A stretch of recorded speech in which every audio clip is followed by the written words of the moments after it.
I am so excited about this conversation because we're going to be talking about jet lag. Mm.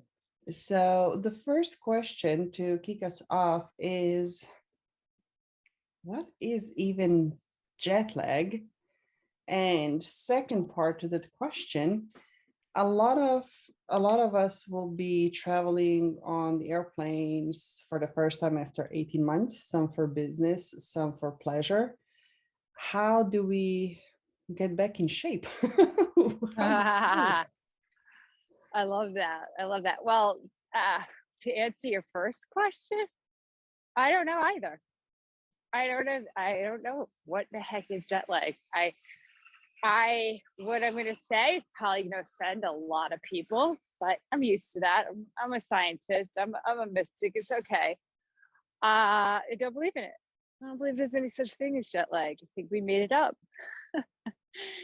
And as somebody who has traveled extensively most of her life, I can say that I have created that story for myself too. I have allowed myself to be, uh, I guess, cast under that spell of like, oh, I'm jet lagged until I really, I traveled a bit post grad. And as I was really intensely studying physiology for my master's and specializing in endocrine function and specifically, endocrine function and human performance. And really also got into studying Eastern medicine and really becoming a student of Ayurveda and some of the more ancient practices around human performance. And really just coming to this understanding that we made this up, that the human body, as I always say, is completely self-organizing and so adaptable. It's our greatest strength.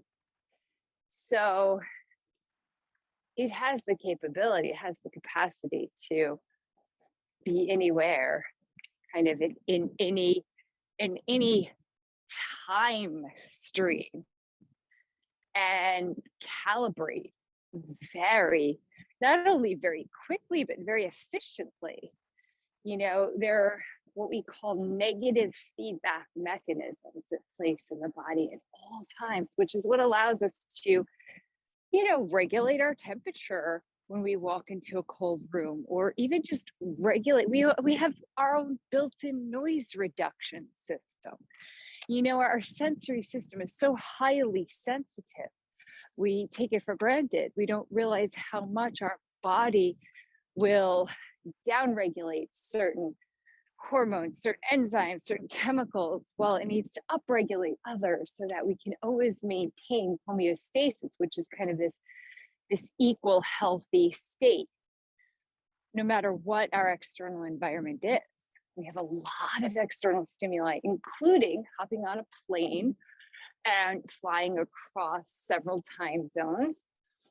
And the body already goes into a state of it's a very adaptogenic experience that the body will go through naturally. If we just learn to stay out of our own way, right? We just got to get out of the body's way, let the body do what the body does best. So I don't know what jet lag is. I don't know. And any kind of scientific definition of it is also incredibly unclear, because there actually is no evidence to prove that there is actually like a medical condition that is jet lag, that has a specific set of symptoms that somebody can quote unquote suffer, and then that there's a specific antidote or remedy for it. So a little triggery, fiery, I guess, answer to start this awesome conversation off. So that being said, what can you do? Yes, a lot of us are traveling right now. again, perhaps for the first time in many years. And we're getting back in the game again. So what I'd like to do is address this more from the standpoint of getting back in the game and getting into the travel zone again, rather than getting into what to do about jet lag. So if you are a person who absolutely experiences terrible jet lag, that is real. That is real. However, the question is, do you want to continue dealing with that? Or are you interested in entertaining an alternative? And that's what I'm offering today. So Yes. we're not denying. What? Yes, please, on the alternative. Yeah, we're not denying that if you're a person who, like I said, I've experienced it too. So, you know, your perception is your reality. But again, it's if you want to hang on to the belief that jet lag is absolutely real and you have to suffer from it, cool, turn this off. But if you're like, hey, you know what, I do experience this feeling and it feels terrible and I don't want it, this is for you. This is for you. So here's how we play with what we've got, the beautiful machinery that we've got. So we've got this awesome nervous system, and it's super complex and it's super sophisticated. It has such elegance about it and what it can do for us. And again, we just get to stay out of its way. But here are a couple of things that we can do that really will promote the ability to stay in what we call parasympathetic dominance, meaning your parasympathetic nervous system is responsible for your rest and relaxed state. It is the natural state of the human. You know, everything is, again, in this state of equal. And when the parasympathetic nervous system is dominant, you know, you're just, again, your sensory system is sensitive and picking up all the external stimuli and immediately able to take in the information, process it, and neutralize it chemically, hormonally, even in this circulatory system. So you're just kind of like, everything's cool, right? Like everything's copacetic, everything's good. As opposed to your sympathetic nervous system, which is designed to be signaled when the body senses it's in danger. So the sympathetic nervous system, the sympathetic drive clicks in and the body's like, oh my God, I'm being chased. Oh my God, something's wrong. Oh. And so we contract our muscles, our blood pressure goes up, heart rate goes up, breath rate goes up. We start to feel that tension, cortisol shoots up, adrenaline shoots up, eyes become dilated, right? It's a very, we all know this feeling. Now, a lot of us live in that state kind of all the time, just always in that state. It is incredibly depleting for the body because the sympathetic nervous system was not designed for long-term stability. It was designed to turn on when we need to get out of harm's way, and we need to have a massive physical outlet, right? A massive physical usage of physical energy. So we're flying again. So it's like, oh, okay. And, you know, being in the airport is different than it was pre-COVID. And there are a lot more hoops to jump through. And it can create more of a stressful experience. Plus, a lot of us are scared. And so this does turn on that sympathetic nervous system, which forget COVID, many of us are nervous travelers. As Sarah and I have talked about, we know some that are dear to our hearts. So that's very common, and this is the point I want to make. So this is the first kind of nugget, the first little tip, the juicy tip. If you know that your body is going to go into sympathetic drive, because it's good, it's actually a good thing. Again, it becomes adaptogenic. The body gets triggered and the body says, oh, now I have to grow stronger. So I'm going to adapt to this resistance, to this experience, so that next time I'm hit with it, it's not going to be so intense, that I can get back into homeostasis quicker because I can do that.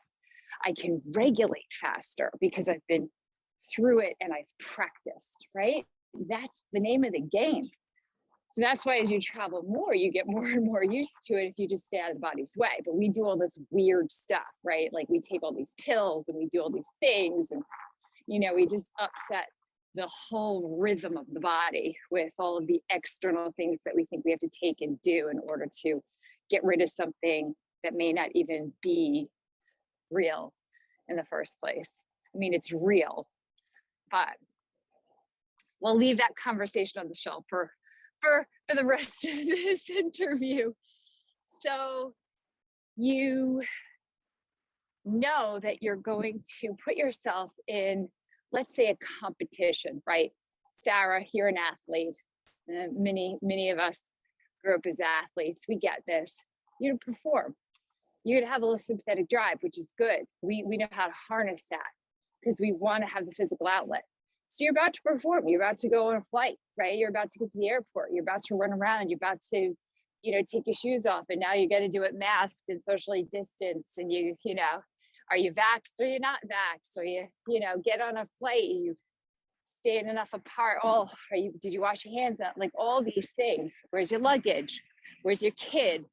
Did you pack enough snacks?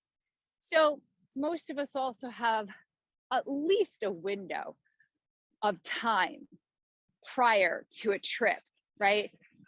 Although a lot of us do wind up traveling at the last minute, there's still even just a couple of days to prepare. But let's say you know that you're traveling at least a week in advance, when you're leaving. What you do is you start to prepare yourself as if you were preparing yourself for a performance, a competition. And how does that look for athletes? Many of us, it's how can I create as much parasympathetic dominance as possible? As athletes, we know a couple of days, even up to a week before a competition, we're not having our hardest strength workouts. We're not hitting the gym hardcore. We're not at practice till all hours of the night, working on our jump shot. We're not running laps around the track. We're tapering, right? Runners, we taper the week before. It's a couple of days before race, we don't run at all. It's how can you create as much parasympathetic dominance as possible? What can you do to soothe and calm your nervous system? And for all of this, that's different. Like some of us just need like a big plate of spaghetti a couple of nights, it's also mental. What is the mom's chicken soup remedy for you? And feed yourself, rest yourself. So my real pragmatic tip is don't wait till the last minute to pack. Aren't we kind of a little bit more grown up than that? Like we can do this adulting thing a little bit better than being that last minute freak out, shove shit in the bag and run out the door. Is there really a need for that? Or is it just a habit and addiction? Plus, we haven't been traveling for so long. Why not just allow yourself the enjoyment, saying I'm going on a trip again, even if it's for business. And if you know you're leaving in a week, get everything together, put it aside, and let yourself off the hook. And that way you can relax, which goes into the next tip. Even if you're a person who, again, is just like, An adrenaline junkie likes to fly into the airport at the last minute and hates to wait around in the airport. Play a little mental shifting game with yourself and say, okay, yes, it's true. I don't like to wait. I don't like to be stuck in an airport. But do I like to rush around and freak out and fret that I'm going to miss my flight? Which is the lesser of the two physical evils? Which is less taxing on the body? Just evaluate that. Ask yourself that question and be really honest with yourself. Because only you can know. The point is, do what makes you feel really good about yourself. And these are ways that actually create a cascade of chemicals that keep you in homeostasis, which is what you need as you are flying across time zones, so that when you land, you feel refreshed and fine and just as equal as you did when you were in your original time zone. Does that make sense? Absolutely. And on the contrary, like when you have a person who, not necessarily that they are addicted to adrenaline, but what about those professionals who have high stress, high responsibility, high level professional careers? You lead a meeting where you're closing $1 billion sale, you hop on a plane, you fly halfway across the world, you have to come off the airplane refreshed, like you just woke up, to walk into another meeting, close the deal, get to the airport for a few hotel for a few hours, and off you go again to the next meeting. How does that work with the relaxation and giving yourself time? So let's just talk about a real human. I have a client who lives that life. And one thing about him was that he, like many successful people that I know, have a solid, hardcore self-care routine that they are meticulous about. Now, this one particular client, he was and is meticulous about his diet. That's what he knows he does so that he can perform at that level. You know, if we're talking about leaders at that level, they're already doing some things that are seriously going to keep them. Again, it's like a pro athlete. A pro athlete is not going to fuck around with her performance. So she's going to put some things in place to make sure she can fully support herself. So I believe at that level, it's more about what's going to give me the edge. And so for the client who's like, I got this, but I want the edge. You know, it's funny. I'm thinking about this one particular client, and he doesn't succumb to the jet lag experience either. But I know that we have worked on the edge because he's always looking for that. He's very competitive. And what is that edge? Well, the edge could be now understanding that you can also work with the energy in the environment and play it to your advantage. So somebody like him, he actually dictates a lot more when he gets to travel, even if it's last minute. But we always create a schedule where he's flying on Sunday and coming in on Monday if he can. Why? Sunday is ruled by the sun. Sunday, we get access to more of the solar energy, which vibrates through our cells and gives us so much vitality. It opens us up so that we are even more efficient at circulating actual energy in the form of ATP throughout our entire system. So that's why most marathons are on Sunday. It's a good cardio day. It's a good day to travel. And if you are traveling a lot, like he does, and a lot where he'll jump time zones, so he'll come in Monday, moon day. It's a lunar day. We are lunar beings. And when we get that beautiful lunar energy, our bodies naturally uptick the rest and relax experience. Right? And why is that? Because we calibrate to the way that the earth is moving. Sunday, lots of energy coming in, revitalizing, and then Monday, relax. So you can really take it, restorative, heal what needs to be healed. If you can't travel on those days, Tuesday, Mars.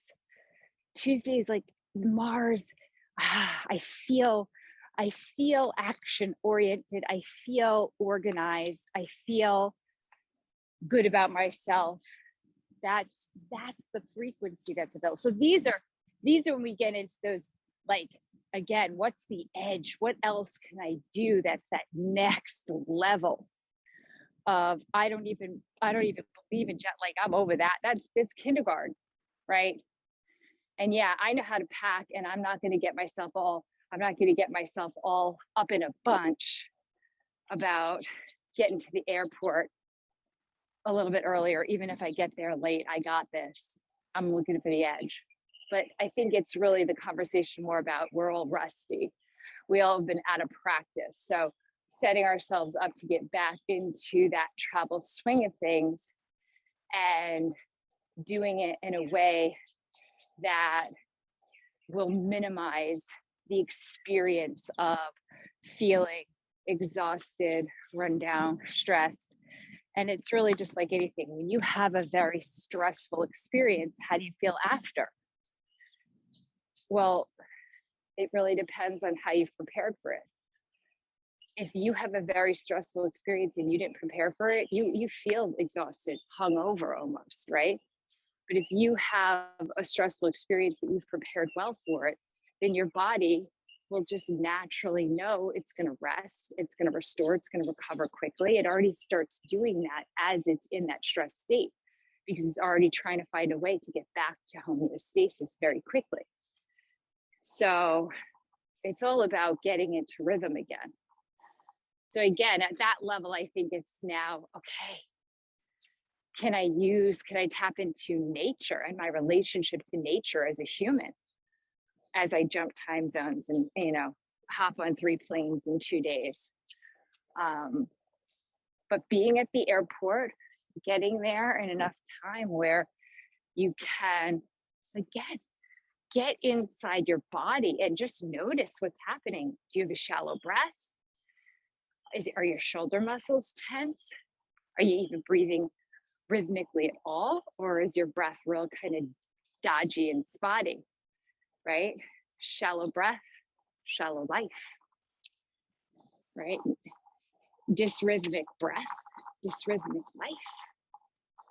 So even just noticing where your breath is at and bringing that back into rhythm as you walk through the airport, give yourself that little bit of space and opportunity. So prepare ahead of time, pack ahead of time, allow yourself that rest and relax as much as possible. And then on the flip, right? So what do you do when you land? And maybe you aren't feeling 100%. Maybe it's the first time you're traveling and maybe you weren't able to plan ahead the way you could have. So when you land, give yourself a cookie, like, and say that ahead of time. Like, well, this is what I like to do personally. I since I know I'm a traveler and I love the adventure of travel. Why? Because it's unknown, because I like the challenge. I know that when I'm throwing myself into, that's why I like to perform in sports, because it's otherwise life is too comfortable and I'm not growing. So I like putting myself into situations that are challenging because I'm going to get an upgrade, right? I know I'm growing when I'm facing something that isn't comfortable. So you're flying again And so one thing that I do, and I share with my clients all the time, is because you're doing this thing that challenges your nervous system, that throws you into that state of fight or flight so that you can perform, so that you can grow. You know, even just exercise alone will do that for you. So what do? Well, I give myself creature comforts all along the way. Since I know I'm going to be challenged, and I used to do this even as a little kid when I first started doing gymnastics, 7, 8 years old, and having to compete in front of hundreds of people on a little tiny beam, right? So like, what does this little peanut do? I had my lucky rabbit's foot and I would rub it 10 times. And I had my security blanket packed in my duffel bag with me. I had a smiley face necklace that was also good luck. So I had these creature comfort things that when I touched them and I stared at them, they made me smile. They kept me calm. They were familiar. They were my security blanket. So feeling uprooted and kind of like, oh, I'm being thwarted into the unknown. What can you do to ground yourself and create that stability, right? And so in yogic science, it's really, what are you doing to nourish your root chakra, which is kind of the base of your energetic anatomy, where you feel safe, where you feel grounded. You get to give that to yourself when you are going into the unknown of travel. So, pack stuff in your bag, even if it's snacks. Like I said, give yourself a cookie when you land. Well, also that's comforting, right? When your nervous system knows, like, hey, I'm going to do this awesome performance and I get a reward when I'm done, you already again start to create a very soothing hormonal experience. So that volatile internal environment is going to start to smooth itself out, even in anticipation. So you could be on the plane anticipating that you're going to feel like shit, you're going to be tired, and oh my God, hurt. Or you could be like, I get a cookie when I like to pack my own pillow. Like things like that. And then what smells do you love? So I used to travel with like all these like anti-stress smells, like the eucalyptus, because I was like, oh, that's what you do. You smell the eucalyptus and you smell you smell like a spa. And I'm like, wait, this actually is not a soothing smell for me. This isn't a comfort smell for me. So I personally love any product that smells like baked goods. So I have these like little hand lotions that are like right now, this time of year, when I'm traveling for the past week, I just moved, right? And we didn't fly, but it was really intense drive. But I made sure that in my glove compartment, I had my, which one was it this time? Marshmallow pumpkin latte cream. Now that just makes me smile, but that's my personal preference. And I just put that on my hands and give that a little smell. And it's like, oh, fall and cozy pumpkin. So no matter what was going on, no matter how much traffic or how crazy it was or what was happening in front of us, I could smell that, and it gave me that security blanket, grounded me, my root chakra, feeling safe. And then my body has this little letdown of serotonin and oxytocin and these wonderfully healing chemicals. So I'm good. So that's like a lot of tips, right? What else can I answer for you? So when the last one, it's a little bit different than, it's not necessarily for high performance, but it would address individuals who are looking forward to travel to see their families, even though they might not be well. Not COVID related wellness, but Yeah. other kinds of compromised state that they're in, but they have just such yearning to see their loved ones that they're willing to do whatever it takes. I know you can't generalize because it's really case to case, but if you could, what would be some general advice that you could give them?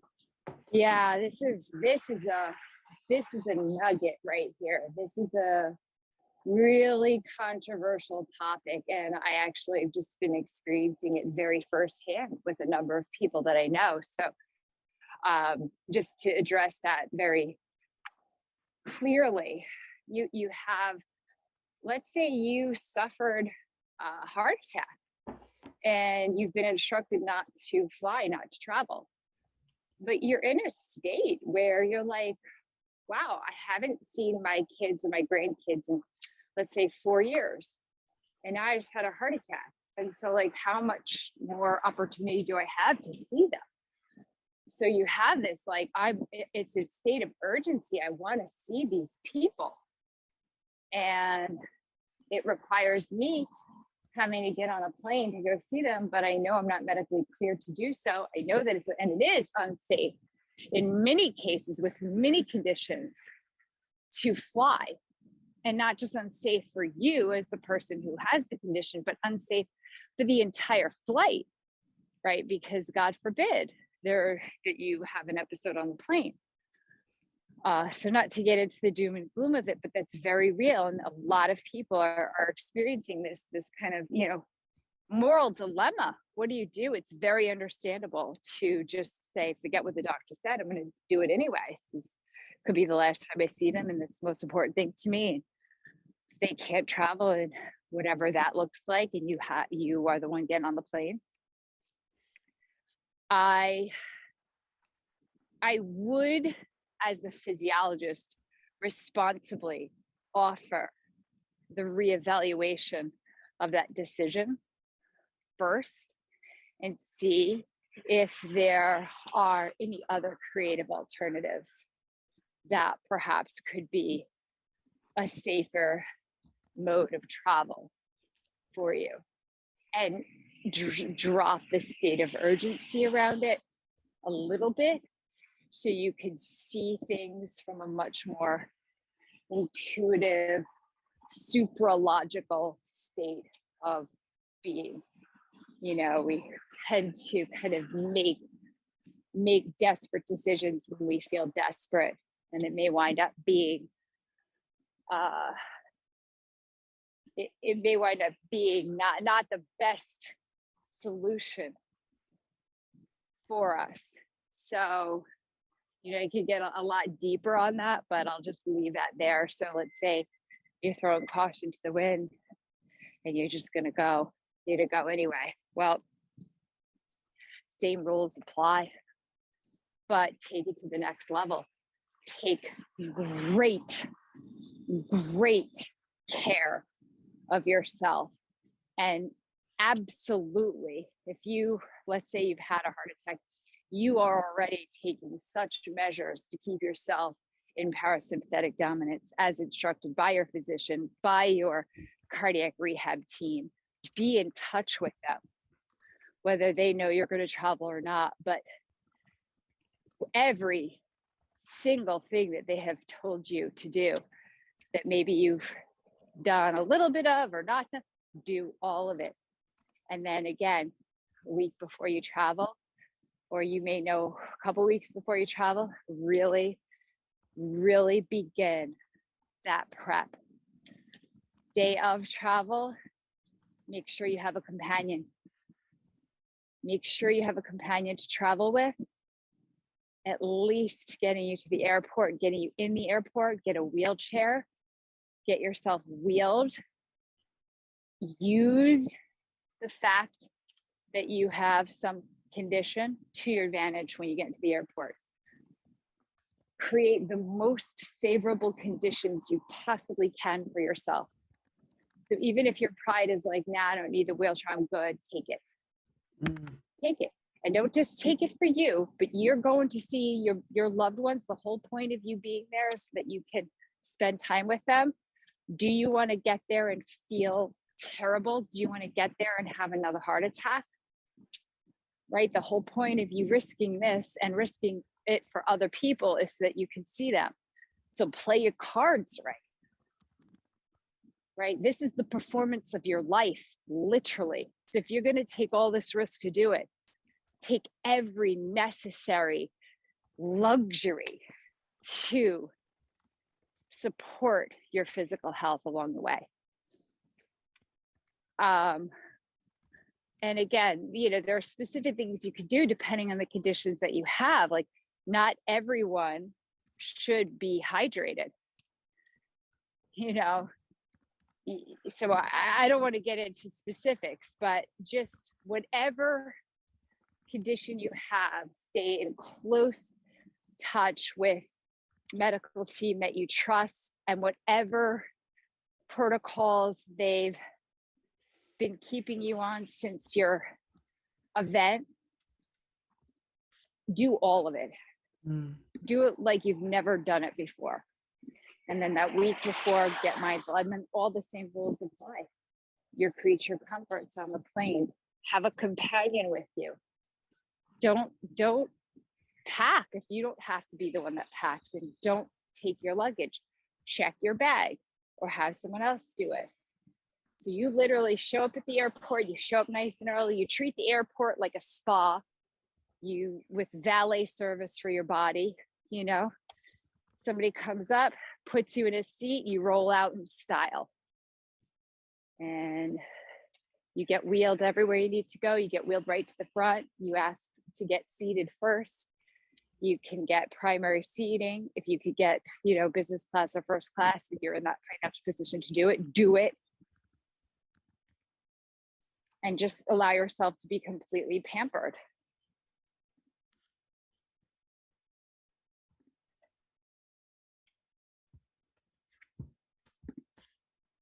All right. You still there? I sure am. Oh, because all of a sudden it all went quiet. I was like, that answered the question. I hope I didn't have anything else more to share. Absolutely. This is fantastic. So we will end that and I'll call you on the phone. Woo, woo. Bye. Sounds good. Bye.